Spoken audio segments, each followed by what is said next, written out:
தமிழக வெற்றி கழகம் ஆட்சி அமைக்குமா இல்லையா அப்படின்றது தான் இந்த வாரத்தோட ஹாட் டாபிக். நல்லா ஃபன்னாக தான் போக போகுது.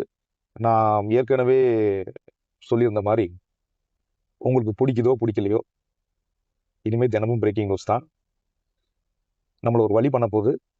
அதுக்கு இதுதான் ஆரம்ப புள்ளி. எனக்கு நினைவு தெரிஞ்சு ஆளுநர் எப்பவுமே ரொம்ப மிடுக்கு காட்ட மாட்டார்.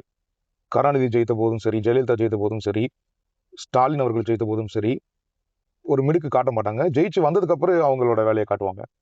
ஆனா அவங்க மிடுக்கு காட்டினதை நான் முதல்ல உணர்ந்தது எப்போ அப்படின்னா, அம்மையார் ஜெயலலிதா இருந்தபோது சசிகலா பெரும்பான்மையை நிரூபிக்க முயற்சி பண்ணி கூவத்தூர் காமெடிலாம் பண்ண போது, பெரும்பான்மை அலைக்கு என்னை அலைங்க அப்படின்னு அவங்க கூப்பிட்ட போது இல்லை அப்படின்னு ஆளுநர் ரிஜெக்ட் பண்றாரு. ரிஜெக்ட் பண்ணதுக்கப்புறம் அங்கே யார் வந்தா? எடப்பாடி பழனிசாமி ஐயா அவர்கள் வந்தாங்க. அதுக்கப்புறம் அந்த ஆட்சி யார் கையில் இருந்ததுன்றது தமிழக மக்கள் அனைவருக்கும் தெரியும். இதுக்கு ரெண்டு காரணம். ஒன்று, ஆளுநருக்கு தெரியும் அந்த நேரத்தில் எடப்பாடி பழனிசாமி ஒரு பெரிய தலைவர் கிடையாது, சசிகலாவே ஒரு பெரிய தலைவர் கிடையாது, அதனால எங்களால் மூஞ்சி மேலே நோ சொல்ல முடியும் அப்படின்னு. தமிழக மக்களோட மேண்டேட்டை நான் மதிக்கிறேன். ஆனால் தமிழக மக்கள் செலக்ட் பண்ண விஜயை பாஜக மதிக்குதா இல்லையான்றது எனக்கு தெரியல. அவங்க மதிக்க மாட்டாங்க. அதுதானே பாஜக. அவங்க ஏன் மதிக்கணும்? அவங்க மதிக்க மாட்டாங்க.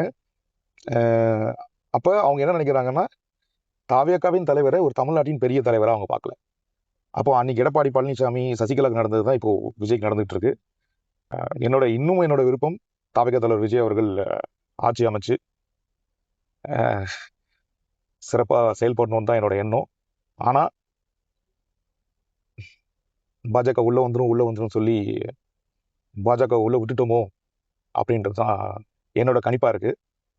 உங்களோட எண்ணங்களை கீழே கமெண்ட்ல பதிவிடுங்க. ஆரோக்கியமாக விவாதிப்போம்.